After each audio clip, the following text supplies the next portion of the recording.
Norma, would you start your video, please? And unmute yourself.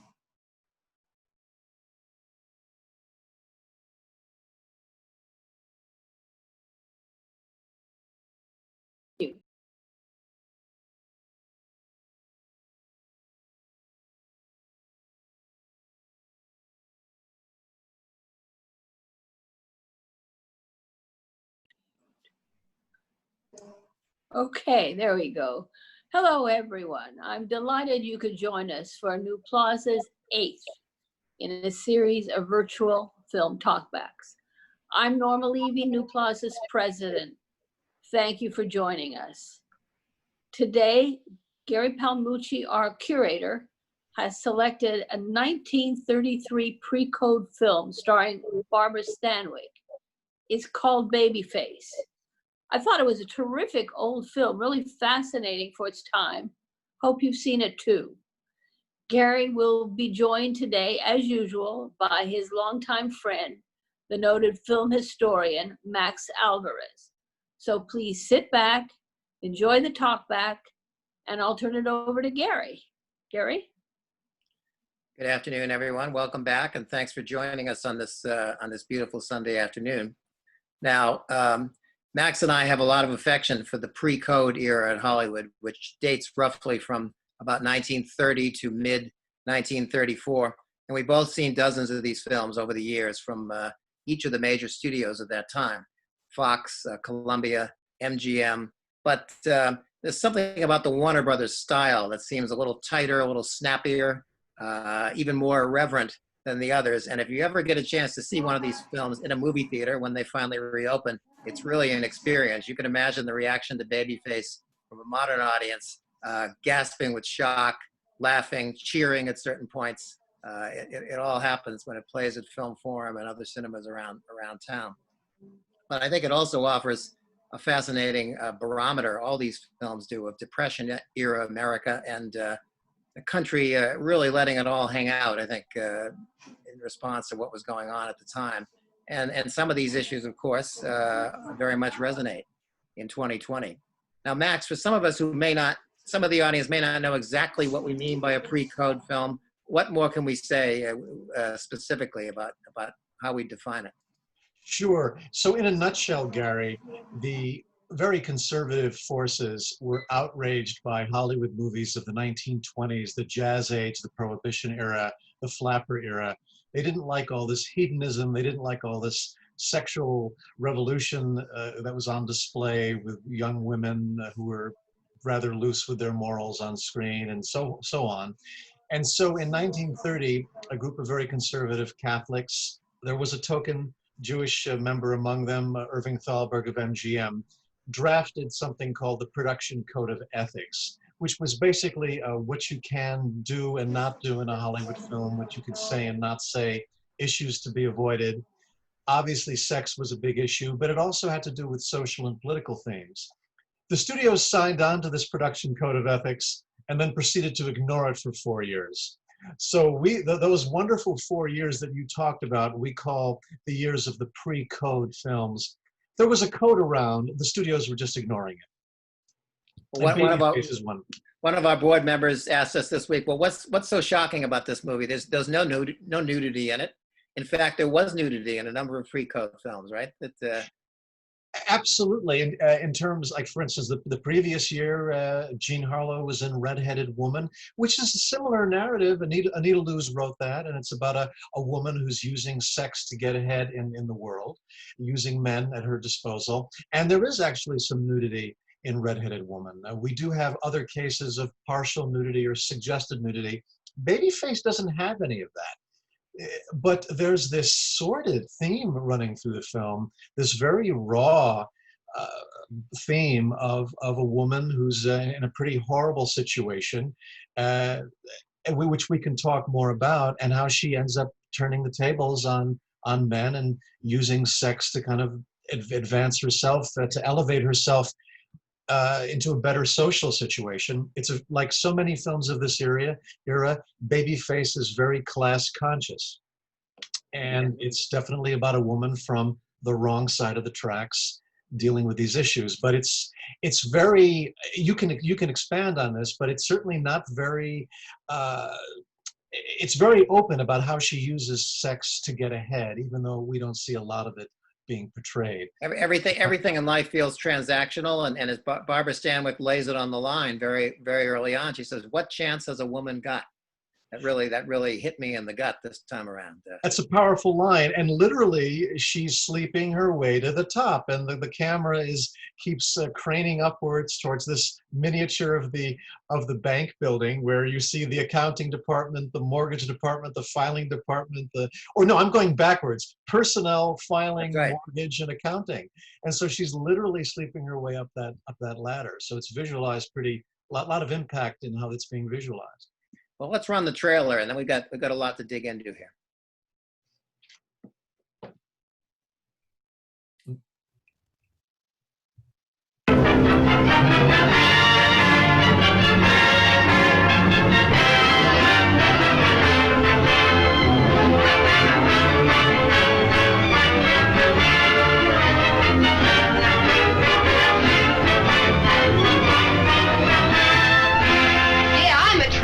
To blame? My father. A swell start you gave me. Ever since I was 14, what's it been? Nothing but men, dirty, rotten men. And you're lower than any of them. I'll hate you as long as I live.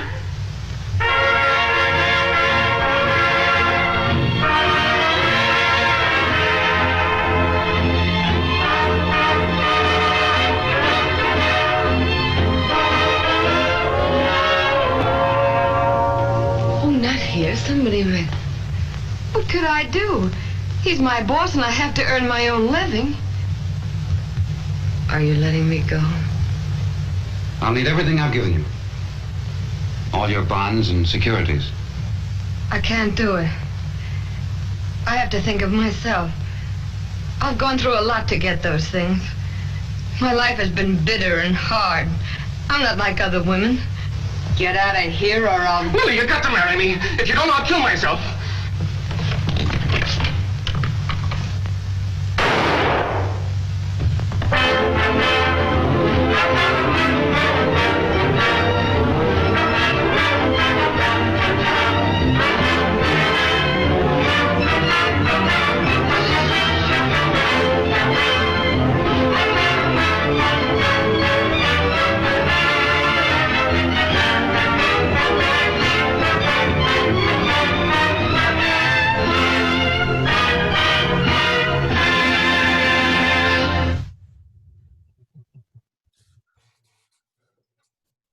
Well, they certainly packed a lot of incident into that trailer. Good work by the Warner Brothers trailer department.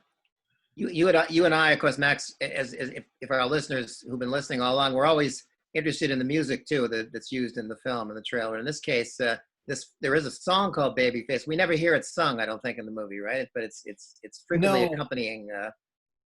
No, it was written in 1926, and we just hear it during the opening and the closing credits. The other key song we hear, Teresa Harris as the maid, Coco sings it several times, is St. Louis Blues by W.C. Handy, which came out in 1914. And St. Louis Blues is, in many ways, I consider that the anthem of the pre-code film, because you do hear that theme sometimes crop up in other films of this era. Many times. Yeah. It must have been without copyright protection also, because it really gets used. And it just seems to sum up the atmosphere of that era. In the trailer, the first thing I noticed was, I remember there was an excellent book written on pre-code cinema where the author was commenting that the salacious advertising for these films probably brought on the enforcement of the code in 1934 more than the films themselves. That was a theory anyway, that they really went for the salacious. I mean, she made it pay, or whatever the wording was. I thought that was fascinating. Well, we're going to get to this two sort of very distinctive cuts of the film that have existed as well. We'll get to that later. But Barbara Stanwyck was 26 at this point when she made the film, and she'd made a few pictures up to this time, right, at Warner's and elsewhere. So she had, coming from, I mean, she actually, her background, it's kind of was rather similar to what Lily was dealing with in Babyface. I mean, she came from a very working class background, orphaned at a young age.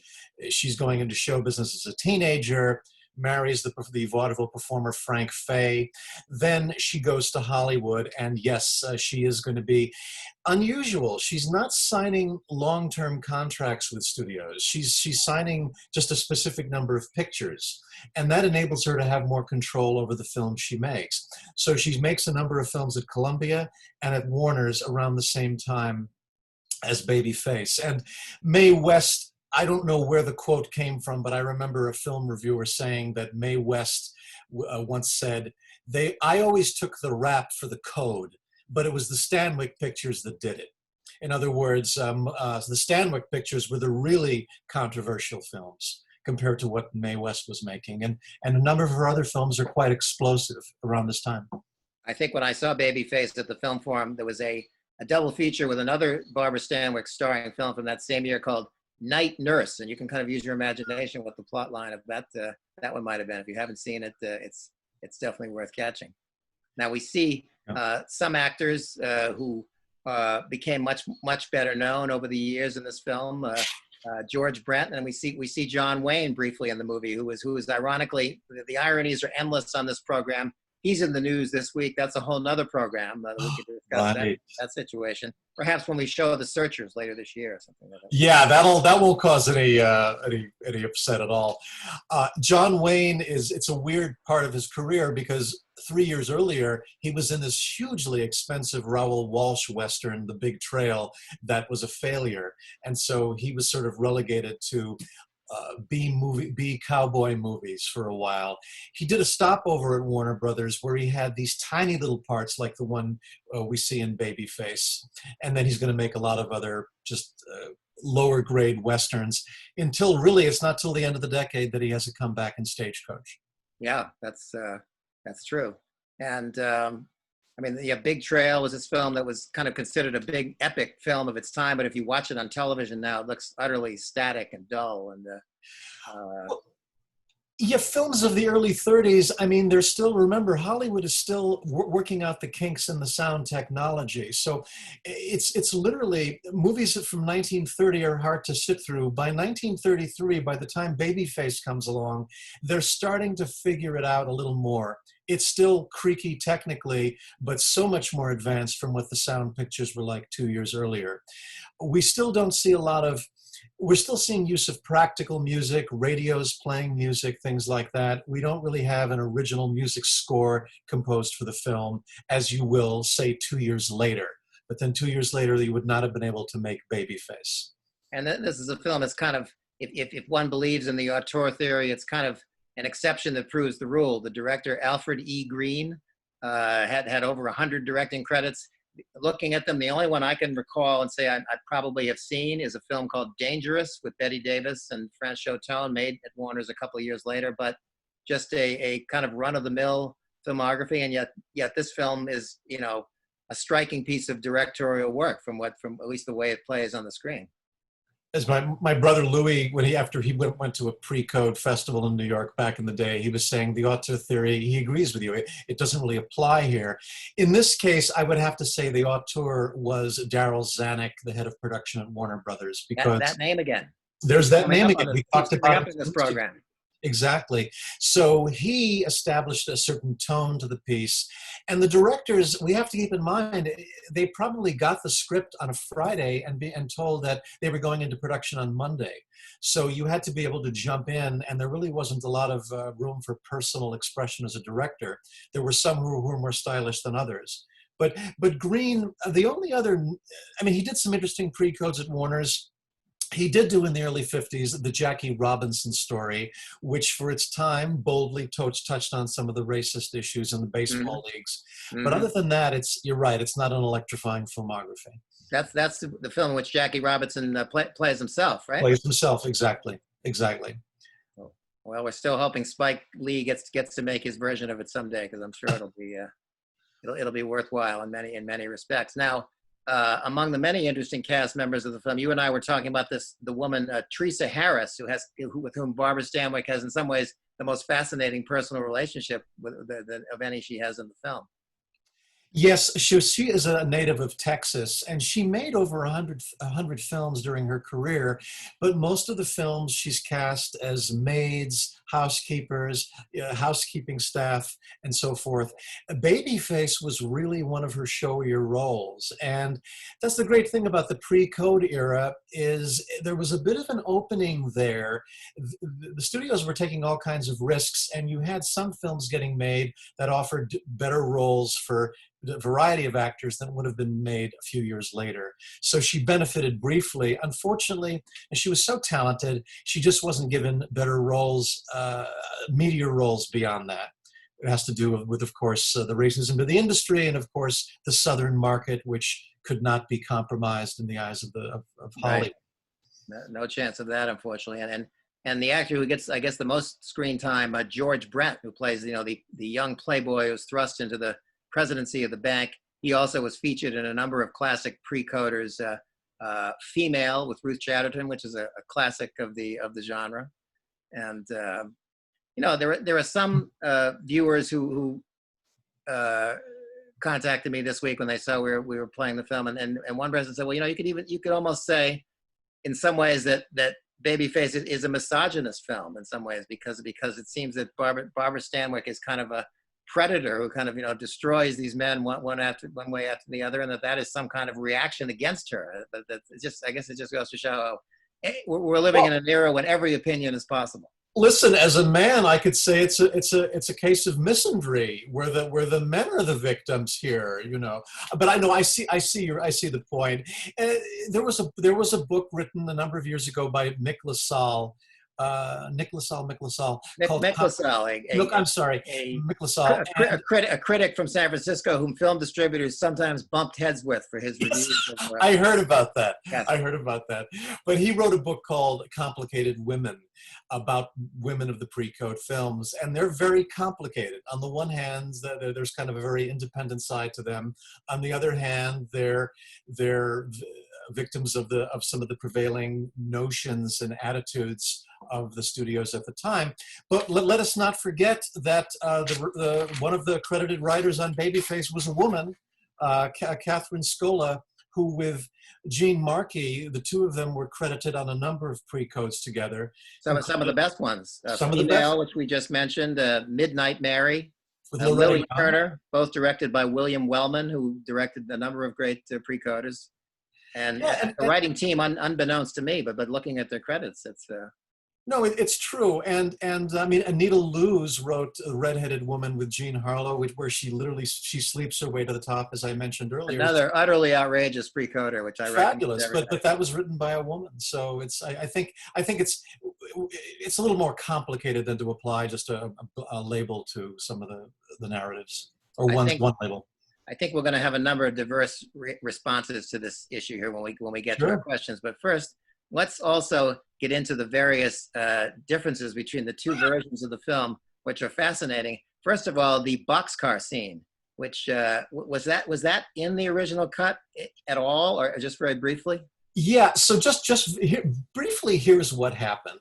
The film that we saw, the film that we've all seen in preparation for today, that played in Los Angeles in whenever it was. It would have been July of 1933. No problem. They then want to open the film in New York City. The censorship office is in Albany for the state of New York, and they say absolutely not. And they say you cannot show this film in New York. Warner Brothers went back, cut the film, and then shot some new material. Now the boxcar scene, in the cut version that was distributed around the country, and which was the only version we saw until maybe 15 years ago, we see the two of them get into the boxcar. It's pitch black. And then you hear Teresa Harris's Coco singing St. Louis Blues. You don't see the brakeman, you don't see him getting into the car, and you don't see Stanwyck hitting on him. That was all a new discovery to us once the film was rediscovered by the Library of Congress and Mike Michon, the archivist there, who made this possible, really, by finding it in the vaults of the library. Do you recall that young actor who plays the night watchman there in the boxcar? Just the look of sort of sternness and then sort of longing and vulnerability and then utter collapse of his defenses in that scene is really beautiful. I'm looking for his name and I don't see it listed, but he's just one of those faces you see in films of this era. But yes, a very sinister face. That's very memorable. But that was one scene that was compromised. Now, the material where Nietzsche is quoted and the curmudgeonly professor or whatever he is who sort of sets Barbara Stanwyck off on her journey, that whole use of Nietzsche was also dramatically altered in the censored version, right?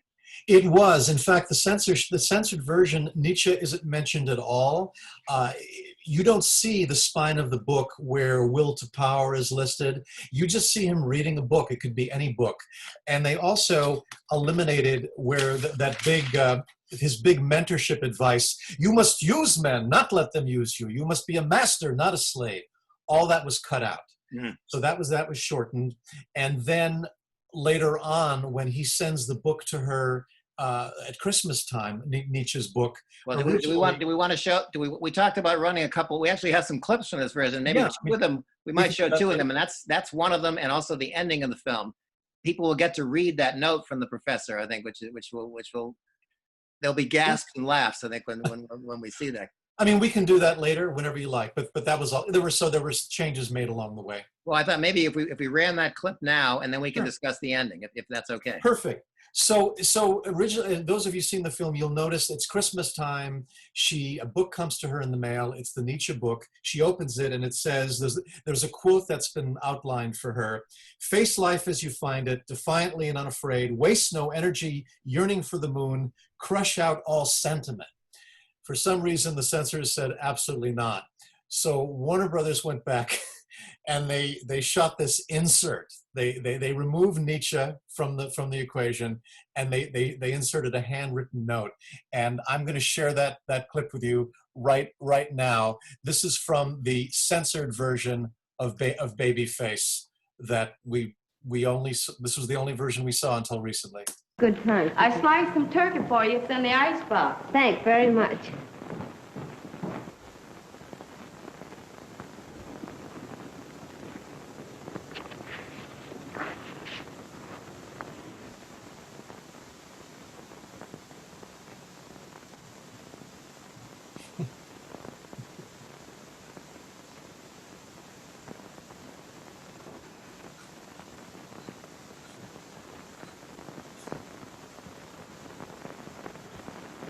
And that medium shot is not in the censored version. The shot of Barbara Stanwyck reacting. Exactly. So yeah. I guess the censors called that the eloquent voice of morality.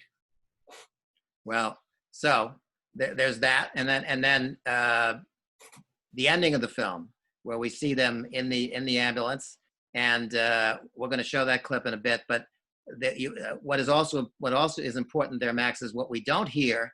You may recall that the doctor or medical tech in the ambulance says to Barbara Stanwyck, well, we've done everything we can. He's got a pretty good chance.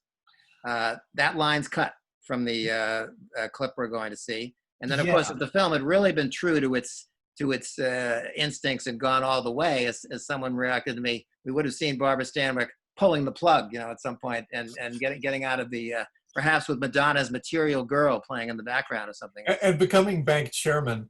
But what's fascinating, and we could say, well, it's the time, but actually the film from the previous year, a two-faced woman with Jean Harlow, she is completely immoral until the end. I mean, she does not have to be humbled in any way. So that was going on a little bit. But here, there is some compromise. And one could argue, I love George Brent, but when his character appears in Babyface, I guess the film becomes a little more conventional after 53 whatever nonstop minutes of a shocking roller coaster. That's right. The whole courtship and romance, the outrageousness slows down to a walk, I think, at that point. But should we run that last clip, which I think everybody will be very curious to see.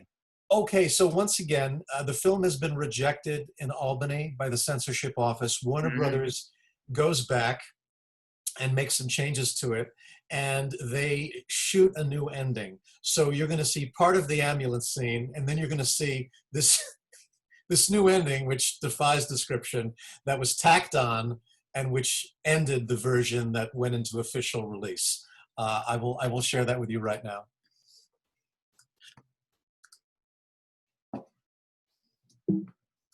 Actually, I'm going to. Here we go. Let's see what we can do here. Technology is not always our friend. So I have the clip here, and I just need to find out how I can get you to watch it as well. Let's see. All right, there we go. Let's check it out.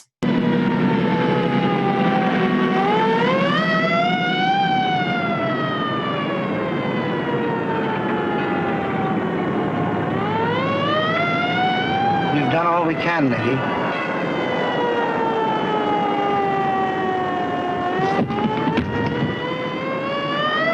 Your case slip, lady. You better pick it up. It doesn't matter now. Well, we're all in the court on that, huh? Right. Well, gentlemen, I have here a check from Mr. and Mrs. Trenholm for their share in putting the bank back on its feet. Nice mess he's made of things. It's lucky some of us were able to see it through. Before you take all the credit, Galt, let me remind you that Trenholm and his wife sacrificed everything they had for the bank. Whatever became of his wife? I had a letter from them last week. They haven't a cent. He's a laborer in one of the steel mills in Pittsburgh. They're working out their happiness together.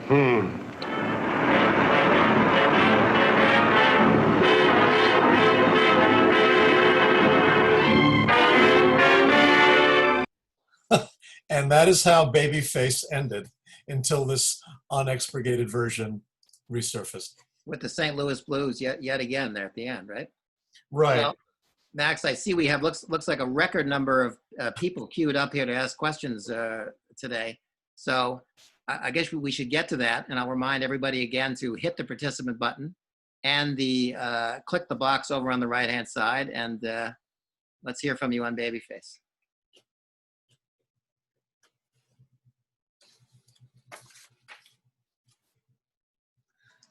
Okay, great. We have Marjorie Gourd. Would you please start your video?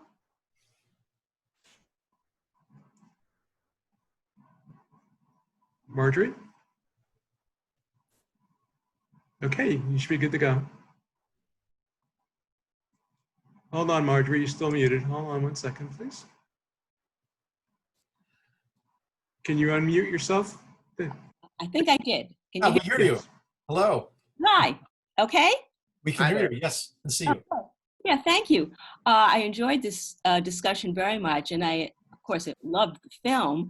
One thing I have a problem with is that all these censorship issues revolved around Barbara Stanwyck's sexuality, and nothing was mentioned of her father selling her into harlotry. And at one point, when she says something to him, and you lower than any of them, I'm suspecting that there might have been some incestuous movements there, and the censors just didn't seem to have any problem with this, and this really boggles my mind. Now the question is, did they not have a problem with it, or were they just too dumb to recognize it? Because sometimes that was a case too, where they just didn't pick up on things. Fascinating that you mentioned that section though, because there was a little cut that was made there, a tiny little cut, the line where she says, and this is really disturbing, ever since I was 14, what's it been? That's right. The ever since I was 14, what's it been, that line was cut out of the censored version. Yeah, but the uncensored version, which was played, and it's like anything I've read, they only had a problem with her sleeping away to the top, but that her father, who sold his 14-year-old into harlotry, was okay. That was okay. And as I said, the possible incestuous remark that she made, you lower than any of them, not a word. All of the problems revolved around his lecherousness. Yes, exactly.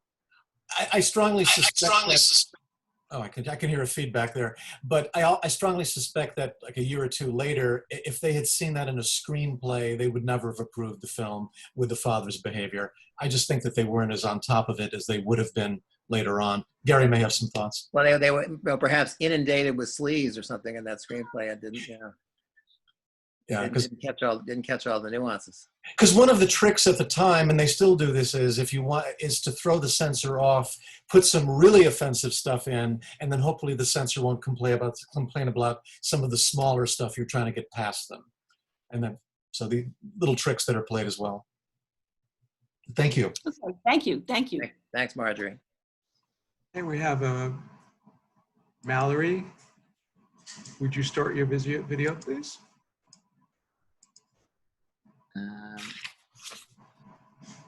Hello. Hi. How are you? Thank you, gentlemen. This is so fascinating.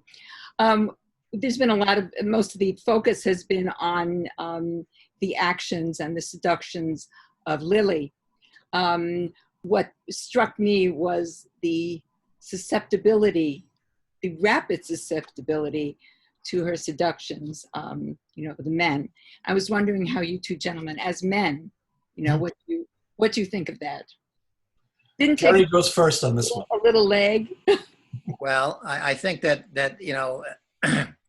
all men, including both of us, can sympathize with the at least latent tendency of men to turn to jelly in the presence of certain female company. So I think I was either chuckling or guffawing at most of those scenes with recognition. And as a friend pointed out to me, it's also fascinating how the women in the office throughout the various floors, which Barbara is ascending, they're the ones who have the most perceptive remarks about what's going on. The men are neither verbally nor physically, they're defenseless on both levels, it seems.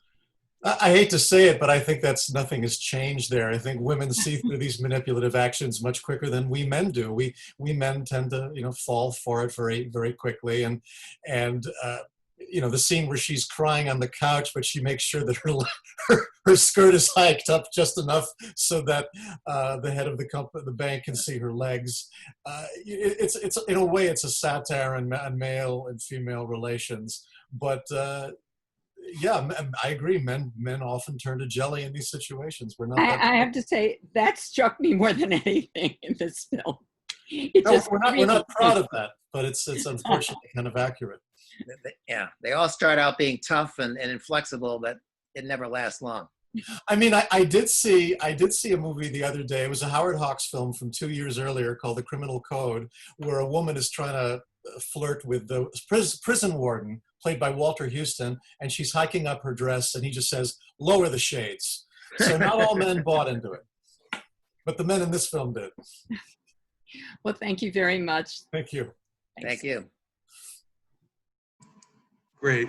Marianne, would you start your video, please?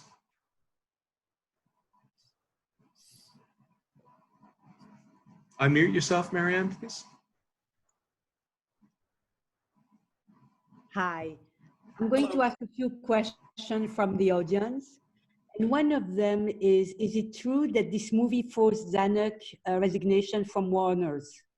And there's a reference, the person, it's AB, cite a reference of Roger Dooley from Scarface to Scarlet?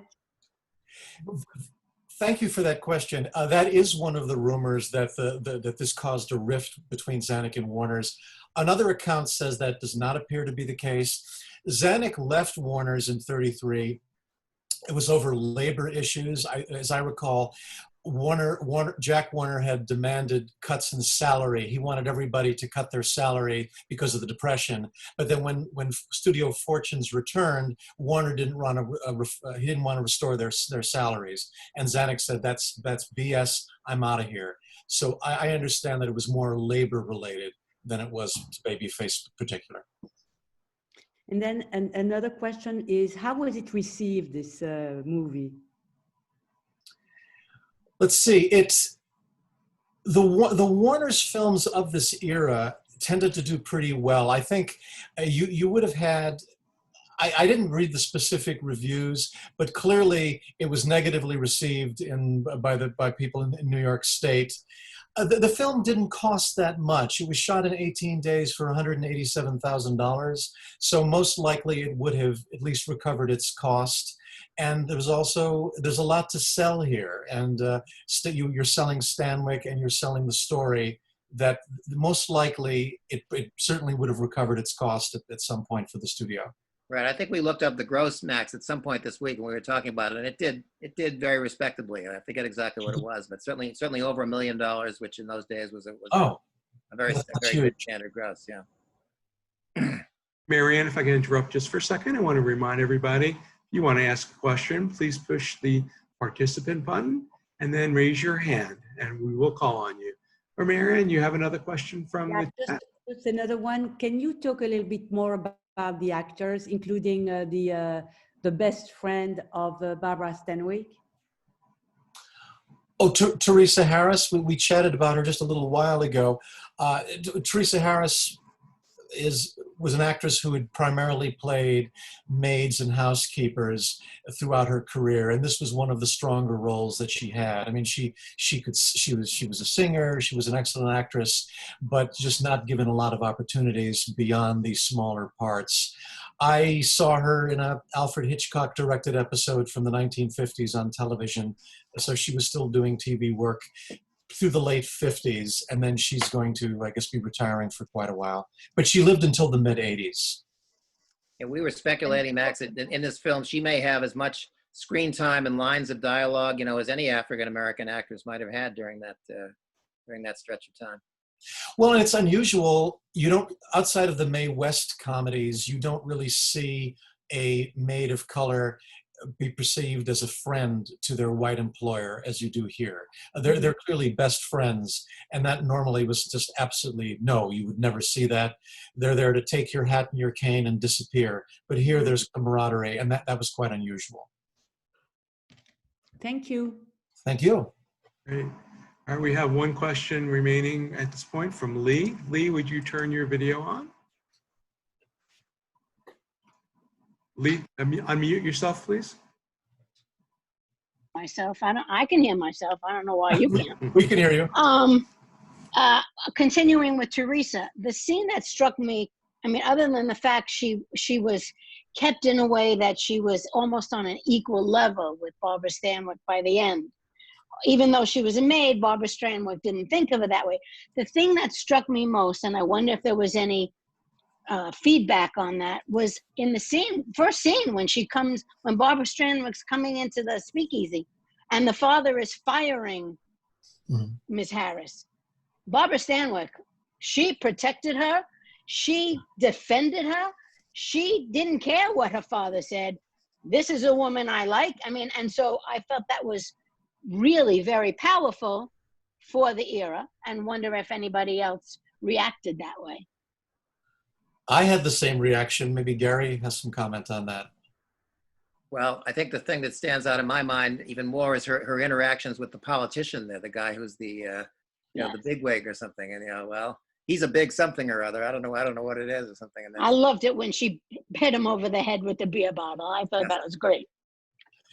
But you're right. There was that coming to her defense, which we see a little bit more modern behavior in this era than we're going to see by the mid to late 30s. I feel, and it's hard to know. It's hard to pinpoint that exactly what led to that. But you're right. It was very unusual to see that in a film of this era. Thank you. Thank you. We've got time for one more question. Okay. Thank you. Barry, would you start your video?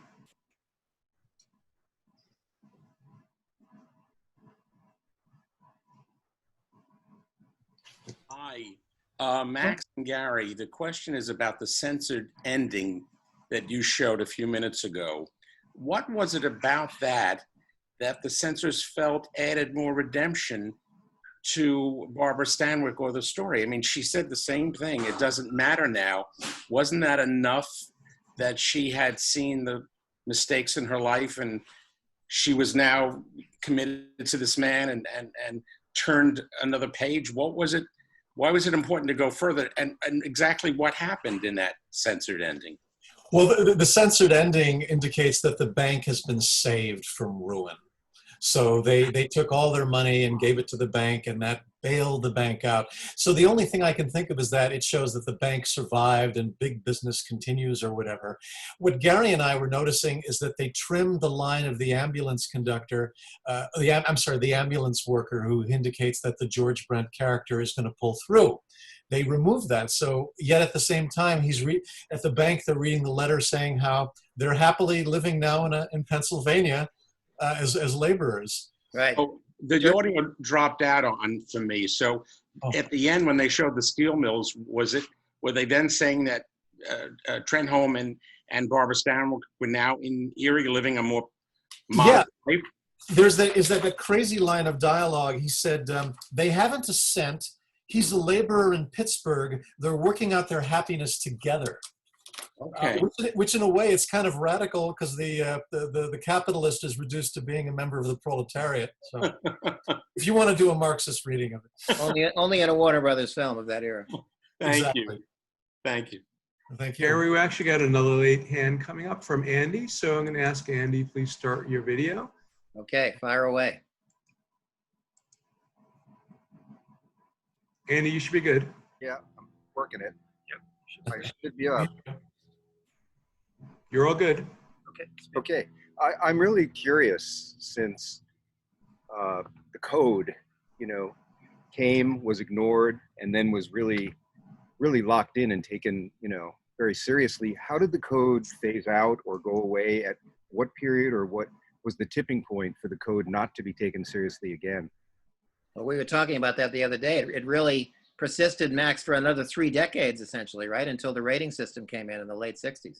Exactly. The production code office was in business well into the 1960s. By 1965, so it's, my gosh, 32 years after Babyface, the code is considered dead. I mean, the studios I say they're operating without adult supervision by the mid-60s, and there's going to be changes going on there where Jack Valenti, who's the lobbyist, he works for Lyndon Johnson, comes in to run the Motion Picture Association, and he comes up with an idea to introduce the rating system, which is put into effect in 1968. There was concern that there might be some federal attempts to regulate movie censorship, and Valenti saw the rating system as a way to prevent that. So that's but the code was still being adhered to, I mean, more or less well into 1965. Right, you would see on movie ads, you'd see that little icon that they had, like a globe with a film reel in the middle of it, which meant a seal of approval from the MPAA. But then films like Blow Up and Who's Afraid of Virginia Woolf and Bonnie and Clyde were really pushing the envelope in 66, 67. That led to the creation of the ratings board, run for many years by the infamously bland Mr. Jack Valenti, referred to on the Academy Awards by Robin Williams as Jack Boom Boom Valenti when he made his annual presentation on the Oscars. Yes, so the code, what's going to happen is, well, Joseph Breen, who was this reactionary Catholic who took over the office for 20 years. He leaves in 54. A guy named Jeffrey Sherlock takes over. He's a little bit more cultured. He's been to a museum. He's read a few books. He knows what theater is. So he's not as mercenary in his anti-cultural views as Breen.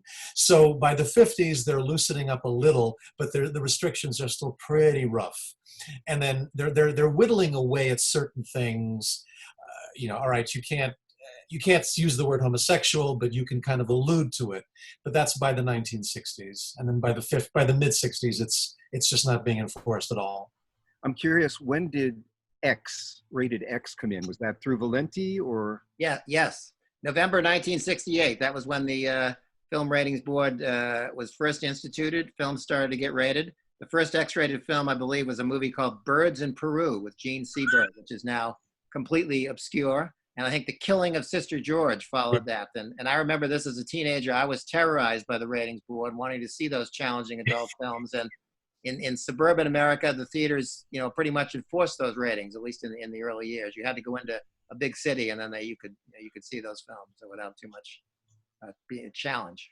I have to disagree, Gary. In the big cities, it was just as bad because you had these single screen theaters, and I never figured out how to sneak into these movies, but I wanted to see them too.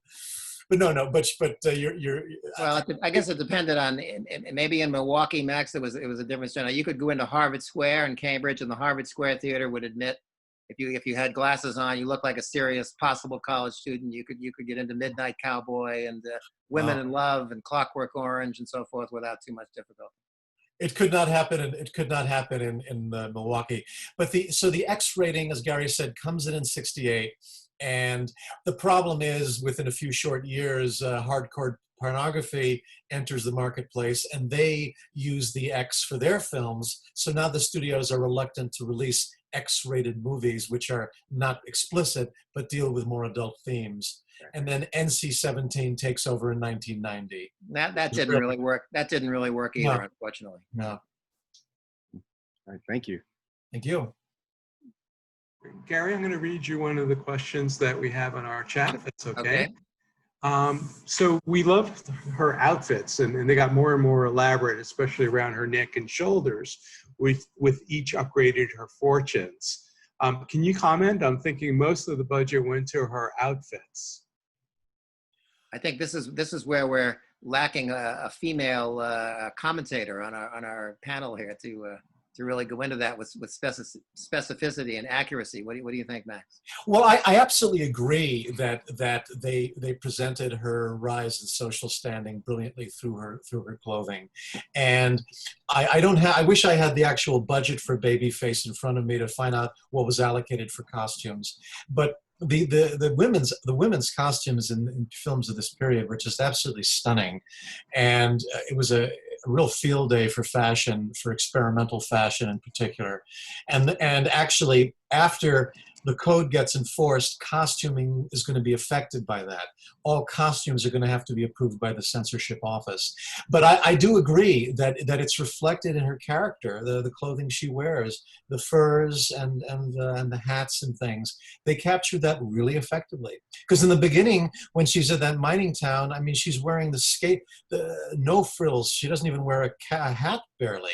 She's really in these very dowdy outfits. So it's a great transition. Great, thanks. We have a question actually from Norma, so hold on one second. Norma, would you start your video? And then I'm going to go to Marianne. Norma, unmute yourself, please. So this is really the heart of the Depression, where nobody can find a job. You probably have no way of estimating this, but do you think that one of the underlying themes is that it gives women who probably can't get a job and have no money and are maybe in pretty bad shape, hope, something to aspire to, some way of climbing the ladder, that it really provides a sort of a positive out for women that they otherwise wouldn't have during that period. And I know that sounds kind of odd, but you know, it seems to me if I were penniless and could barely afford a nickel for a theater, this might be something wonderful for me to see, that a woman could take control of their lives. I think there's something to that. I mean, it's kind of technically a rags to riches story, even though how she obtains the riches is a little unsettling. But I think there were women of the Depression years that did turn to the cinema for hope and for some kind of inspiration. And I read somewhere, and maybe Gary read the same essay, but the idea of the fallen woman picture, the idea of a woman who she falls on hard time. Maybe she's achieved success, but then she falls and somehow is rejuvenated towards the end. Sometimes women moviegoers also liked seeing some of these women getting humbled as well. If they're very successful, or if they've behaved in an underhanded way, they do want to see them getting their just desserts. There was one theory about that, because the fallen woman picture, which Babyface is borderline, were very, very popular with women audiences. So it's fascinating. Well, you can make the argument that maybe Warner's was trying to have it both ways in this film, you know, with the Hollywood try to have it both ways in a movie? What are you talking about? Of course, I know, I agree. Thank you, Norma. So final question, I was wondering, how was you mentioned that the film did well at the box office, but how was it received by the public? Did it cause any comments in the religious community or otherwise? This is once again a case where I wish the public libraries were open so that I could go to the newspaper database and read the reviews when the film first came out. Certainly it would have, despite the changes Warner's made to it, even the censored version with all the compromises would have outraged and disgusted the conservative groups that wanted the code enforced. So while the public may have enjoyed it, going to the cinema, the people behind the scenes with some of the, whether it's the Catholic Legion of Decency, whether it's various censorship groups that Breen supported, would have hated the film and found it an example of what's wrong in Hollywood. I think if you're a New York Times digital subscriber, you can actually find the original review of the film by a critic named Mordaunt Hall, I believe. Yes. And those Times reviews are often, sometimes unintentionally reflective of perceptions of the time of Babyface, and I think that's at least one that is worth tracking down. I know there was one man who published a magazine for theater owners, P.S. Harrison, Pete Harrison. He was the biggest prude, and he hated movies from this period. He thought they were disgusting and degenerative and immoral, and he was thrilled when the production code came along. So I can tell you, without even reading his review, he would have hated Babyface. Well, I think, Max, one message for everybody here watching today: if you haven't seen many or any pre-coders up to this time, you should go on the internet and type in 20 best pre-coders or 25 best, and it's a very rich period of movie history, and a lot of these films play very, very well today. I mean, you'll laugh, your jaw will drop, and you'll see a lot of pointed social and sometimes political commentary in these films as well. So it's definitely something worth pursuing. They haven't aged hardly at all. Hear, hear. And the more of these you see, the more poignant they are. They're very off-putting at first, but you really start connecting with the era and the suffering that went on. And today, I think with all the pressures we've had to deal with in 2020, these films about survival, I think are extra powerful, I think. And some of them have great titles, which you can sort of start imagining the story. Right now, there's one about life in a department store called Employee's Entrance. Another one about corporate misbehavior called Skyscraper Souls. Another one called Three on a Match, about three girls who are very close friends tied up in various compromised situations. A story of alcoholism called Merrily We Go to Hell. Oh, yes. That's one I haven't seen, but it's on my list. Directed by a woman, Dorothy Arzner, a rare pre-coder directed by a woman. All worth seeing. Yes. So I think as we always do at this time, we're going to go over to Sean Moore for some news in general about New Plaza and a little bit about our film in 2 weeks, which will be very appropriate to the season, as you'll hear. Hi, guys. Thanks again. Always good to listen to you guys talk about this, and great questions as usual. So that's always fun. On July 26th, which is 2 weeks from today, we're going to be discussing the movie The Swimmer, which stars Burt Lancaster. It's a 1968 film, this one in color. We've only had a couple of those.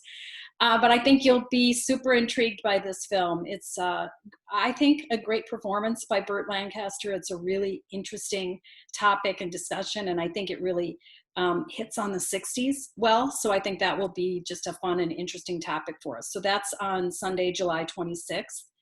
And then the other announcement I want to make, and some of you may have seen an email from us, that we are also offering another new offering, a new product or service that we're going to start on July 22nd. And this one is, we're going to be doing a lecture series. So on the first one, Max is actually going to lead that, and we're going to have, it's going to be a 90-minute really lecture, less of a talk back and discussion, but more of a lecture about a specific topic. And this one is about musicals. So it's filming the dance, the great age of Hollywood musicals. And that is on Wednesday, July 22nd from 3 until 4:30.